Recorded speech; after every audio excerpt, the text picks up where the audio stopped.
나는 출생이 제네바 사람이며 집안은 나라에서 가장 유명한 집안 중 하나다. 조상들은 오랫동안 고문과 평리원직을 맡았으며 아버지는 여러 공직을 맡으면서 명예와 평판을 쌓았다. 그의 정직함과 공공 업무에 대한 끊임없는 헌신으로 모든 이에게 존경을 받았다. 아버지는 젊은 시절 내내 국가의 일을 맡아 바쁘게 살았으며 여러 가지 사정으로 일찍 결혼하지 못했고 인생의 후반에야 결혼하여 가족을 이루었다. 그의 결혼 사정이 그의 성격을 잘 보여주기 때문에 이를 이야기하지 않을 수 없다. 그의 가장 친한 친구 중 한 사람은 한때 번영을 누리던 상인이었으나 여러 가지 불운으로 가난에 빠졌다. 이 사람의 이름은 보포르였으며 자존심이 강하고 굳은 성격을 지닌 사람이었기에 과거의 명성과 위엄을 지닌 자신이 가난과 무명의 삶을 사는 것을 참을 수 없었다. 그는 부채를 갚은 후 딸과 함께 루체른으로 이사를 가서 세상 사람들의 눈에 띄지 않게 살아갔다. 아버지는 보포르를 진심으로 사랑했고 그의 불행한 처지를 보고 깊은 슬픔에 빠졌다. 친구가 다시 일어설 수 있도록 돕기 위해 그의 행방을 추적하기 시작했다. 아버지가 그를 찾는 데에는 10개월이 걸렸다.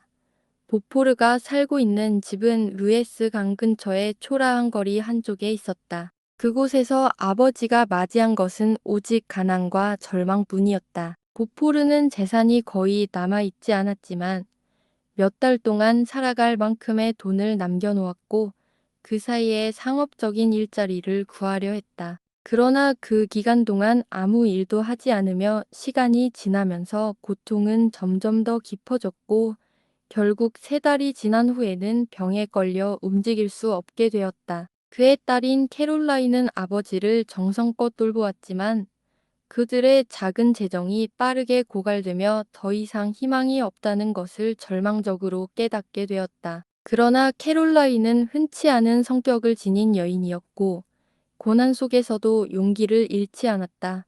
그녀는 여러 가지 일을 하며 생계를 이어갔다. 그렇게 몇 달이 지나갔고 그녀의 아버지는 상태가 더 나빠졌으며 그녀의 시간은 전적으로 아버지를 돌보는 데 소비되었다. 생계를 이어갈 수 있는 방법은 점점 줄어들었고 10살이 되어 아버지는 그녀의 품에서 세상을 떠났다. 그 후 캐롤라인은 고아가 되어 거지가 되었다.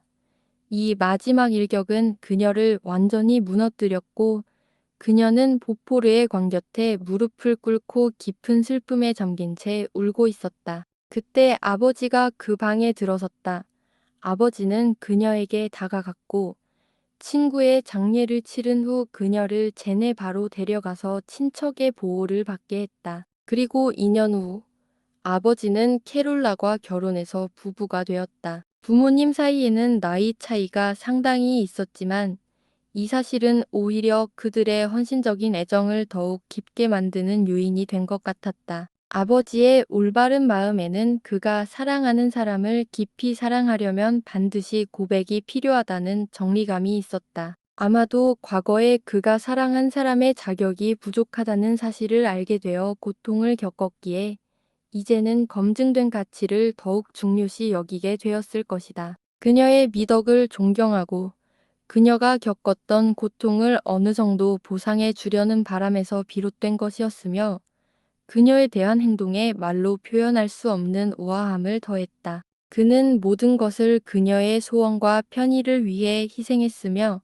마치 정원사가 아름다운 식물을 보호하듯 그녀를 보호했다. 그녀의 건강은 그녀가 겪었던 일들로 인해 영향을 받았고 결혼 전 2년 동안 아버지는 점차적으로 모든 공직을 내려놓았으며 결혼 후에는 그녀의 약해진 몸을 회복시키기 위해 이탈리아로 여행을 떠났다. 이탈리아에서 그들은 독일과 프랑스를 방문했다. 나는 그들의 첫 번째 아이로 나폴리에서 태어났으며 어렸을 때 그들과 함께 여행을 다녔다. 나는 몇 년 동안 그들의 유일한 자녀였다. 그들은 서로에게 매우 애정이 깊었지만 그들의 사랑의 샘에서 무한히 넘쳐나는 사랑을 나에게도 아낌없이 쏟았다. 어머니의 부드러운 애정과 아버지가 나를 바라보며 보인 자비로운 미소는 내 첫 기억이다. 나는 하나님의 선물, 그들이 올바르게 키우고 행복으로 이끌어야 할 존재였다. 그들이 나에게 생명을 주었기에 나는 부드럽고 사랑 가득한 환경에서 자랐다. 오랫동안 나는 그들의 유일한 걱정거리였다. 어머니는 달을 갖기를 원했지만 나는 계속해서 그들의 유일한 자녀로 있었다. 내가 5살 무렵 이탈리아 국경을 넘어 여행을 하던 중 그들은 코모 호수 근처에서 일주일을 보냈다. 부모님의 자비로운 성향 덕분에 그들은 자주 가난한 사람들의 집을 방문하곤 했다. 이는 어머니에게 단순한 의무가 아니라 그녀가 겪었던 고통을 기억하며 받은 도움에 대한 필연적이고 강렬한 감정이었다. 그들은 한마을의 외딴 집에서 가난하게 살고 있는 가족을 발견했다. 그 집은 아주 비참했으며 그 집에 모여든 5명의 아이들은 가난과 궁핍을 보여주었다.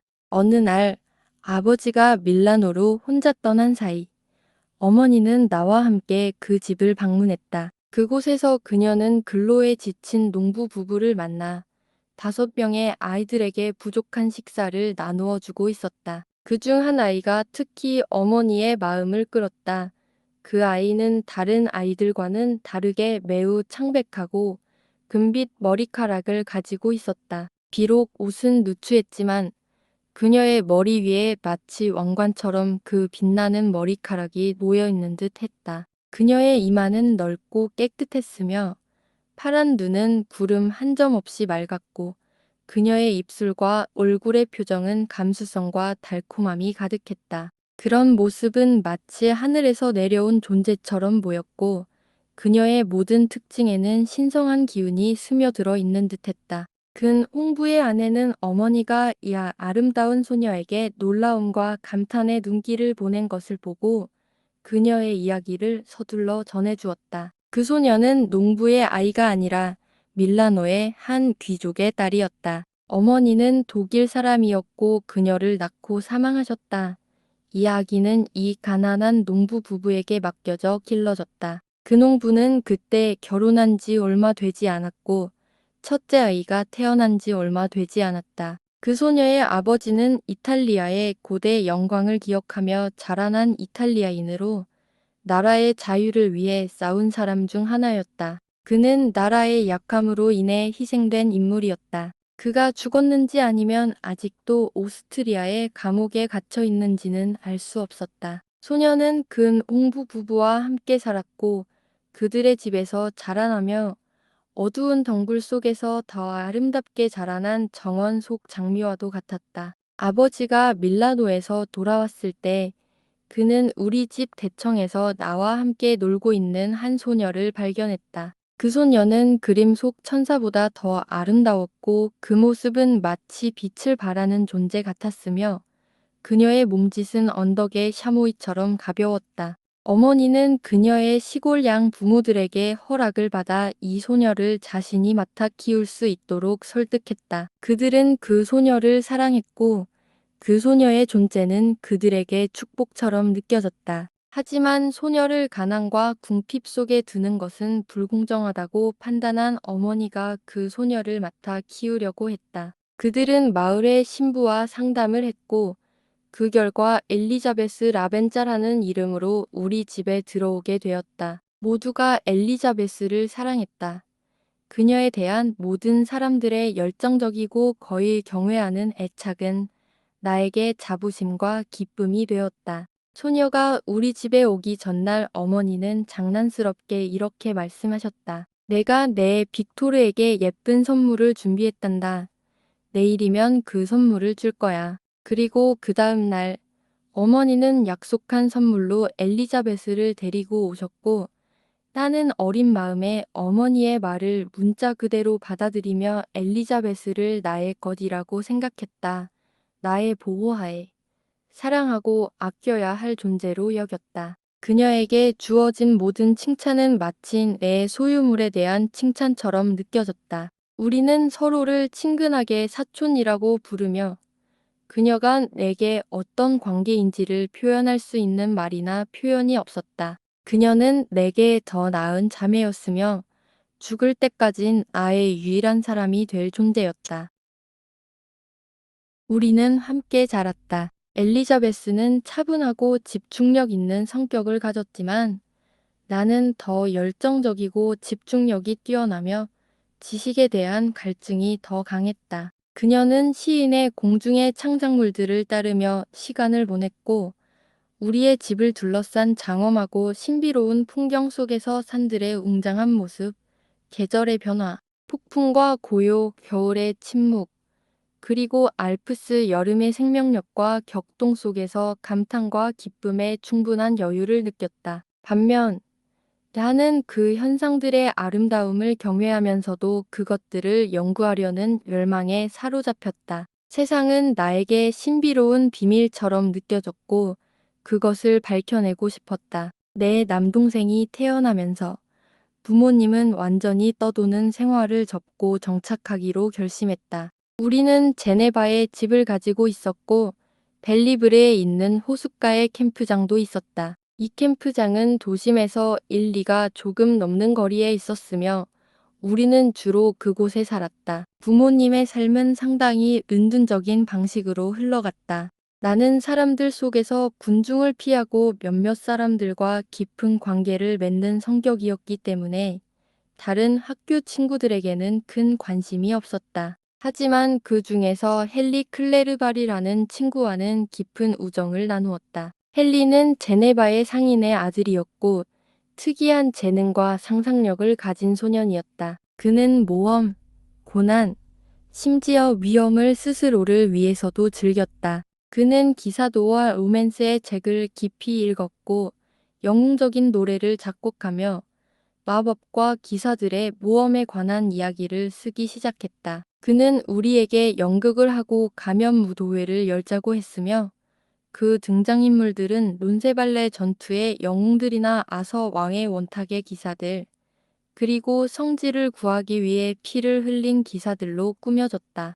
나는 인간이 이보다 더 행복한 어린 시절은 보낼 수 없었다고 느꼈다. 부모님은 친절과 관용의 정신을 가지고 계셨다. 우리는 그들이 우리의 삶을 그들의 변덕에 맞게 다스리는 폭군이 아니라 우리가 즐긴 모든 기쁨의 창조자이자 원동력임을 느꼈다. 다른 가정과 어울릴 때 나는 내 삶이 얼마나 특별히 행운이었는지를 명확히 인식했고 그로 인해 감사함을 자아내면서 효심이 더욱 깊어졌다. 나는 고백하자면 언어의 구조나 정부의 법칙 또는 다양한 국가의 정치에 대한 흥미는 없었다. 그것보다는 하늘과 지구의 비밀을 배우고 싶었다. 그것이 외적 물질이었든 자연의 내면의 정신이었든 인간의 신비로운 영혼이었든 내 질문은 항상 세계의 형이상학적이고 그보다 더 깊은 의미에서 물리적인 비밀들을 향해 있었다. 한편 클레르발은 말하자면 사물의 도덕적 관계에 관심을 가졌다. 그는 삶의 바쁜 무대, 영웅들의 미덕, 그리고 사람들의 행동을 주제로 삼았고 그의 꿈은 그 이름들이 이야기 속에 기록된 위대한 인물들 중 하나가 되는 것이었다. 엘리자베스의 성스러운 영혼은 우리 평화로운 집에서 신성한 등불처럼 빛났다. 그녀의 공감은 우리 모두의 것이었고 그녀의 미소, 부드러운 목소리, 천상의 눈빛은 항상 우리를 축복하고 격려했다. 그녀는 사랑에 살아있는 정신이었으며 내 성격이 거칠고 내 본성이 너무 강렬해졌을 때 그녀가 내게 부드러움을 가르쳐 주었고 그런 이유로 내 성격은 그녀의 온화함을 담게 되었다. 나는 어린 시절의 기억을 되새길 때마다 그 시절이 얼마나 행복했는지 느낀다. 불행이 내 마음을 더럽히고 세상의 넓은 유용성에 대한 밝은 비전을 어두운 자기 성찰로 바꾸기 전의 일이다. 어린 시절의 그림을 그리면서 동시에 그 후에 비참한 이야기로 이어지는 사건들을 기록하게 되었다. 운명을 지배한 그 열정을 탄생시킨 원인을 설명하려고 할 때 나는 그것이 거의 잊혀졌거나 보잘것없는 출발점에서 솟아오른 것을 발견하게 된다. 그러나 그것이 진행되면서 점점 커졌고 결국 그것은 모든 희망과 기쁨을 휩쓸어버린 폭풍이 되었다. 내가 13살이었을 때 우리는 더농 근처의 목욕탕으로 즐거운 여행을 갔다. 날씨가 좋지 않아 하루 종일 여관에 갇혀 있었다. 그곳에서 코르넬리우스 아그리파의 작품을 우연히 발견했다. 처음에는 아무 감정 없이 책을 펼쳤지만 그가 주장하는 이론과 그가 말하는 놀라운 사실들이 나를 열광하게 만들었다. 새로운 빛이 마음에 떠오른 것 같았고 기쁨에 넘쳐 아버지에게 이 발견을 전했다. 아버지는 책의 제목을 대충 보고 이렇게 말했다. 아, 코르넬리우스 아그리파, 내 사랑하는 빅토르. 이런 것에 시간을 낭비하지 마라. 그건 쓸모없는 것일 뿐이다. 만약 아버지가 이런 말을 대신해 아그리파의 이론이 완전히 폐기되었고 그보다 더 강력한 현대 과학 체계가 도입되었음을 설명해 주었다면 나는 분명 아그리파를 덮어두고 내 상상력을 다시 불러일으킬 수 있었을 것이다. 그러나 아버지가 그 책을 대충 훑어본 것만으로는 그 내용에 대해 알지 못하신 것 같았고 나는 그 책을 열정적으로 계속 읽었다. 집으로 돌아왔을 때 첫 번째 관심사는 이 저자의 전집을 구하는 것이었고 그 후에는 파라켈수스와 알베르투스 마그누스를 따라 읽었다. 나는 이 작가들의 책을 읽고 연구했으며 그것들이 나만 아는 보물처럼 느껴졌다. 나는 언제나 차연의 비밀을 파헤치려는 열렬한 갈망을 가지고 있었다. 현대 철학자들의 엄청난 노력과 놀라운 발견에도 불구하고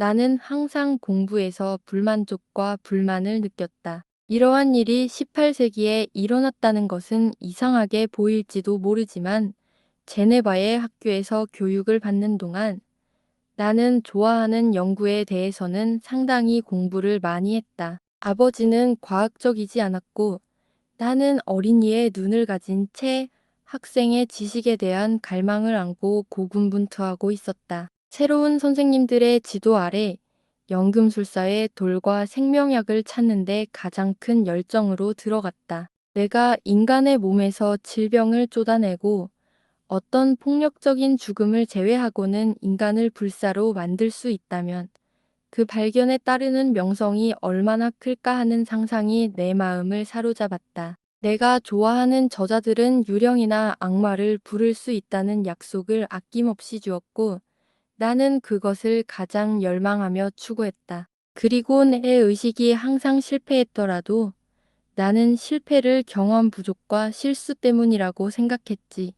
지도자들의 기술이나 신뢰 부족으로 돌리지 않았다. 그렇게 한동안 폐기된 이론들과 뒤섞여 마치 능숙하지 않은 사람이 여러 모순된 이론들을 섞어가며 절망적으로 헤매는 상황에 처해 있었다. 그 과정에서 내 열정적인 상상력과 유치한 추론에 이끌려 사고의 흐름이 다시 한번 사고의 전환점을 맞이하게 되는 사고가 발생했음을 깨달았다. 내가 약 15세였을 때 우리는 벨리브르 근처에 있는 집으로 이사했을 때 가장 격렬하고 끔찍한 폭풍을 목격했다. 그 폭풍은 주라 산맥 뒤에서 몰려왔고 천둥은 하늘의 여러 방향에서 공포에 찬 큰 소리로 울려 퍼졌다. 나는 폭풍이 지속되는 동안 그것의 진행을 호기심으로 지켜보았다. 내가 문 앞에 서 있을 때 갑자기 아름다운 오크 나무에서 불빛이 나오는 것을 보았다. 이 나무는 집에서 약 20야드 떨어진 곳에 있었고 근 움부신 빛이 사라지자 그 오크 나무는 사라지고 남은 것은 그을린 그루터기뿐이었다. 그 다음 날 아침 우리는 그곳을 방문했고 나무가 특이한 방식으로 부서져 있는 것을 발견했다. 충격에 의해 부서진 것이 아니라 나무는 완전히 얇은 나무 조각들로 줄어들었다.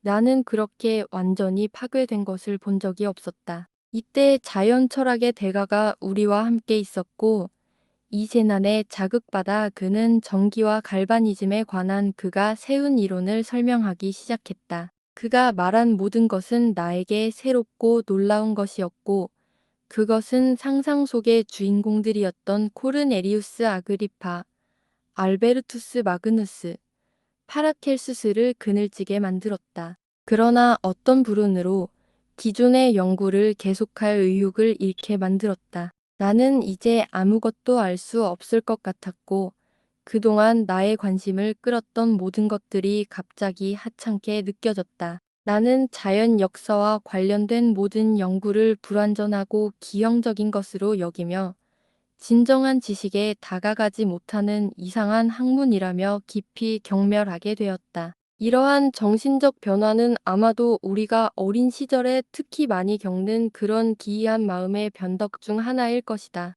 나는 즉시 과거의 연구를 포기하고 수학과 그 관련 분야로 눈을 돌렸다. 수학은 확고한 기초 위에 세워져 있어서 내 관심을 받을 자격이 있다고 생각했기 때문이다. 우리는 아주 작은 끈으로 성공과 파멸에 연결되어 있다. 뒤돌아보면 거의 기적적인 성향과 의지의 변화가 내 인생의 수호천사의 직접적인 제안인 것 같다고 느껴진다. 바로 이때 나는 그 연구들이 악과 연관되고 그것을 무시하는 것이 행복과 연관되어야 한다는 교훈을 받았다.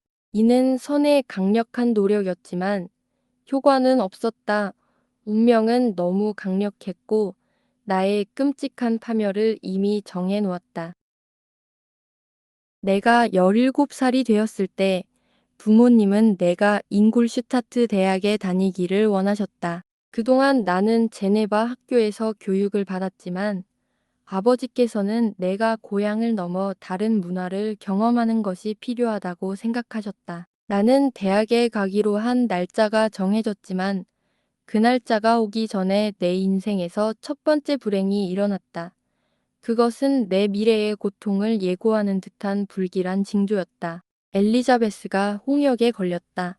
그녀의 병은 심각했고 그녀는 큰 위험에 처해 있었다. 많은 사람들이 어머니에게 그녀를 간호하지 말라고 설득했지만 어머니는 처음에는 우리의 만류를 받아들이셨으나 엘리자베스의 생명이 위태롭다는 소식을 들은 후 어머니는 더 이상 자신의 불안을 참지 못하셨고 그녀를 간호하기 시작했다. 어머니의 보살핌 덕분에 엘리자베스는 살아났지만 이 자비로움의 대가는 어머니에게 치명적이었다. 셋째 날 엘리자베스가 회복된 후 어머니는 병에 걸리셨고 그녀의 열은 심각한 증상과 함께 나타났고 의사들의 표정은 최악의 결과를 예고했다. 어머니의 죽음에 이르는 길에서 어머니의 강인함과 친절은 결코 사라지지 않았다. 어머니는 나와 엘리자베스의 손을 잡고 말씀하셨다. 내 사랑하는 자녀들, 나의 가장 큰 행복은 너희들이 결혼하게 될 것이라는 기대에 있었다. 이 생각은 이제 너희 아버지에게 위로가 될 것이다. 엘리자베스, 내 사랑, 너는 내 자리를 차지하고 내 동생들을 돌봐야 한다. 내가 너희를 떠나게 되어 유감이다. 나는 행복하고 사랑받았지만 떠나는 것이 너무나 힘들다. 하지만 이런 생각은 나답지 않다. 나는 죽음을 기꺼이 받아들이겠고 우리는 또 다른 세상에서 다시 만날 것이라는 희망을 품는다. 어머니는 평화롭게 돌아가셨고 그녀의 얼굴에는 죽음 속에서도 사랑이 남아 있었다. 내가 사랑하는 사람을 잃은 후의 느낌을 묘사할 필요는 없다. 사랑하는 사람을 잃으면 그 빈자리가 얼마나 크고 그 고통이 얼마나 깊은지 알 것이다. 처음에는 그 존재가 더 이상 보이지 않고 들리지 않는다는 사실을 받아들이기 어렵지만 시간이 지나면 그 사실이 점차적으로 현실이 된다. 그리고 그때야 비로소 고통이 시작된다. 하지만 누군가 소중한 사람을 잃지 않은 사람이 있을까? 왜 그런 슬픔을 다룰 필요가 있을까? 시간이 흐르면 슬픔은 필연적인 것이 아니라 스스로 받아들이는 것이 된다. 입가에 스치는 미소는 때로는 신성모독처럼 여겨지기도 하지만 그 미소는 사라지지 않는다. 어머니는 돌아가셨지만 우리는 여전히 해야 할 일들이 있었다. 우리는 계속해서 살아가야 했다. 시간이 지나면서 나는 다시 잉골슈타트로 떠날 준비를 하게 되었다. 아버지는 나에게 몇 주의 시간을 더 주셨다. 나는 슬픔에 젖은 집을 떠나는 것이 마치 신성 모독처럼 느껴졌고 삶의 한가운데로 뛰어드는 것이 두려웠다. 나는 슬픔을 경험한 지 얼마 되지 않았고 그 고통이 나를 불안하게 만들었다. 나는 남아있는 가족들을 떠나는 것이 싫었고 무엇보다 엘리자베스가 어느 정도 위로를 받을 수 있기를 바랐다. 엘리자베스는 자신의 슬픔을 숨기며 우리를 위로하기 위해 온갖 정성을 다했다. 그녀는 삶을 직시하고 자신의 의무를 용기와 열정으로 수행했다. 그 어떤 때보다 그녀는 매혹적이었다. 그녀의 미소는 다시 세상에 빛을 비추었고 그녀는 우리 모두에게 다시 행복을 주기 위해 헌신했다. 그녀는 자신의 슬픔을 잊기 위해 노력하며 우리의 슬픔을 덜어주려 애썼다. 마침내 출발할 날이 왔다. 클레르발은 마지막 저녁을 우리와 함께 보냈다. 그는 그의 아버지에게 나와 함께 가서 내 동료 학생이 되도록 허락해달라고 부탁했지만 헛된 일이었다. 그의 아버지는 마음이 좁은 상인이었고 아들의 야망과 포부에서 게으름과 파멸을 보았다. 헨리는 자신이 자유로운 교육을 받을 수 없다는 불행을 깊이 느꼈다. 그는 많은 말을 하지 않았지만 말을 할 때마다 그의 불꽃처럼 빛나는 눈과 활기찬 눈빛에서 비록 억제되었지만 결코 꺾이지 않을 결심을 읽을 수 있었다. 우리는 늦게까지 앉아 있었다. 서로를 떼어낼 수 없었고 이별을 말하는 것이 참기 힘들었다. 결국 우리는 휴식을 취하려는 핑계로 각자의 침실로 돌아갔다. 서로 속고 있다고 생각하면서 말이다. 그러나 아침이 박잔하는 나를 데려갈 마차가 있는 곳으로 내려왔다. 그곳에는 모두 있었다. 아버지는 나에게 축복을 보내셨고 클레르발은 다시 한번 내 손을 꼭 잡았으며 엘리자베스는 내가 자주 편지를 쓰도록 애원하며 마지막으로 여자다운 배려를 나에게 베풀었다. 나는 나를 데려갈 마차에 몸을 실으며 가장 우울한 생각에 잠겼다. 언제나 친절한 동료들로 둘러싸여 서로 즐거움을 주고받으며 살았던 나는 이제 혼자였다. 내가 가게 될 대학에서는 나만의 친구를 사귀고 스스로를 지켜야 했다.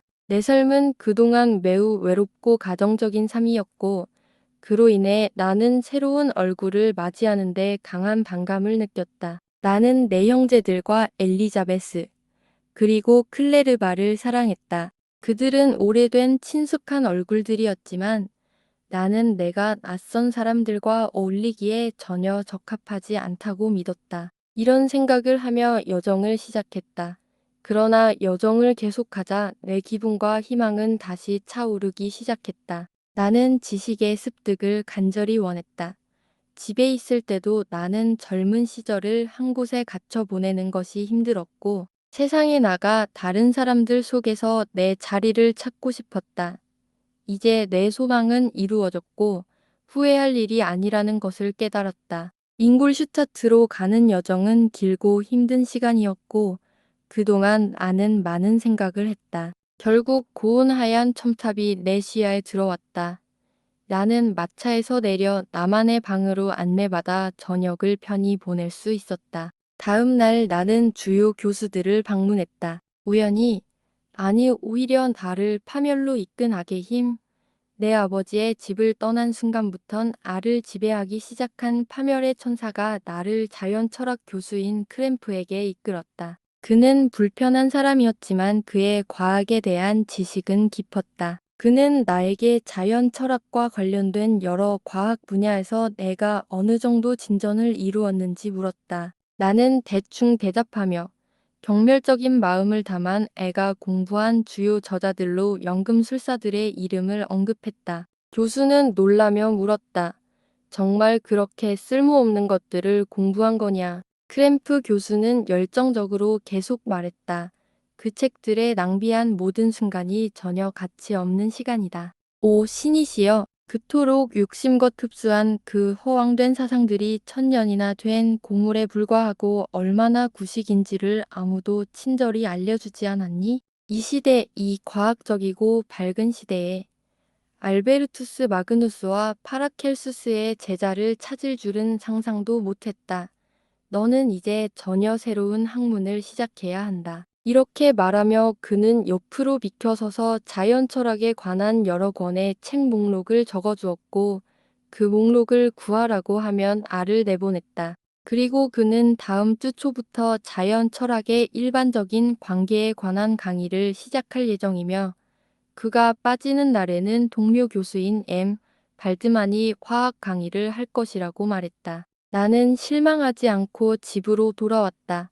왜냐하면 교수님이 비판한 저자들이 내가 이미 오래전에 쓸모없다고 여겼던 사람들이었기 때문이다. 하지만 나는 그들에 대한 연구를 다시 시작할 생각은 전혀 없었다. 크램프 교수는 조금 뚱뚱한 사람으로 거친 목소리와 불쾌한 얼굴을 가졌다. 그래서 그는 그의 학문을 좋아하게 만들지 못했다. 나는 어렸을 때 현대 자연과학 교수들이 약속한 결과들에 만족하지 못했다. 극단적인 이런 문제에 대한 안내자가 없었던 탓으로 내 생각은 혼란스러웠고 나는 지식의 발자취를 다시 따라가며 현대 탐구자들의 발견 대신 잊힌 연금술사들의 꿈을 탐구했다. 게다가 나는 현대 자연 철학의 활용에 대해 경멸감을 느꼈다. 과학의 거장들이 불사의 존재와 권력을 추구했던 시대는 달랐다. 그 당시의 관점들은 비록 허망했지만 웅장했다. 그러나 이제는 상황이 달라졌다. 탐구자의 야망은 내 관심이 있었던 과학의 비전을 부정하는 데 국한된 것처럼 보였다. 나는 거대한 허상에서 현실로 바꿔야 했다. 이것이 내가 잉골슈타트에서 보낸 첫 이틀 혹은 3일 동안의 생각이었다. 그동안 나는 새로운 거주지의 주요 장소들과 주민들을 익히는데 시간을 보냈다. 그러나 그 다음 주가 시작되자 나는 크램프 교수에게 들었던 강의에 관한 정보를 떠올렸다. 비록 나는 그 작은 자만심 가득한 친구가 설교단에서 문장을 뱉는 걸 듣고 싶지는 않았지만 그가 말한 발뜨만 교수에 대해서는 궁금한 마음으로 나는 강의실에 갔다. 발뜨만 교수는 크램프 교수와 매우 달랐다. 그는 약 50세 정도 보였지만 가장 큰 자애를 나타내는 표정을 하고 있었다. 그의 머리에는 몇 가닥의 회색 머리가 있었지만 뒤쪽 머리는 거의 검은색이었다. 그의 몸은 작았지만 매우 곧게 서 있었고 그의 목소리는 내가 지금까지 들어본 가장 달콤한 목소리였다. 그는 강의를 시작하면서 화학의 역사와 여러 학자들이 이룬 발전을 요약했다. 그는 가장 저명한 발견자들의 이름을 열정적으로 발음하며 말했다. 그리고 나서 그는 현재 과학의 상태를 간략히 살펴보고 많은 기본 용어들을 설명했다. 몇 가지 준비된 실험을 마친 후 그는 현대 화학에 대한 찬사를 끝으로 강의를 마쳤다. 그 강의의 내용은 내가 절대로 잊지 못할 것이다. 이 과학의 고대 스승들은 불가능한 것들을 약속하고 아무것도 이루지 않았습니다. 현대의 스승들은 매우 적은 것을 약속합니다. 그들은 금속을 변형할 수 없다는 것과 생명 엘릭서가 허상에 불과하다는 것을 알고 있습니다. 그러나 이 철학자들은 손이 지저분한 일에만 적합한 것 같고 눈은 현미경이나 도가니 속을 들여다보는 데만 쓰는 듯하지만 그들은 정말 기적을 이룩했습니다. 그들은 자연의 깊은 곳에 침투하여 자연이 숨겨진 곳에서 어떻게 작용하는지를 보여줍니다. 그들은 하늘로 올라가고 혈액이 순환하는 방법과 우리가 숨쉬는 공기의 성질을 발견했습니다. 그들은 새로운 능력을 얻었고 거의 무한한 능력을 가지게 되었습니다. 그들은 하늘의 천둥을 명령하고 지진을 흉내내며 심지어 보이지 않는 색에도 그 그림자로 조롱할 수 있습니다. 그 교수의 말이 말하자면 운명의 말이 나를 파괴하기 위해 선포된 것이었다. 그는 계속해서 말했으며 나는 마치 내 영혼이 실체적인 적과 싸우고 있는 것처럼 느꼈다. 내 존재를 구성하는 여러 열쇠들이 하나씩 맞춰졌고 코드 하나하나가 울려 퍼졌다. 그리고 곧 내 마음은 하나의 생각, 하나의 개념, 하나의 목적으로 가득 찼다. 나는 그날 밤 잠을 잘 수 없었다. 내 내부는 반란과 혼란의 상태에 있었다. 나는 그로 인해 질서가 생길 것이라고 느꼈지만 그 질서를 만들어낼 힘은 없었다. 점차 아침이 밝아오자 잠이 들었다.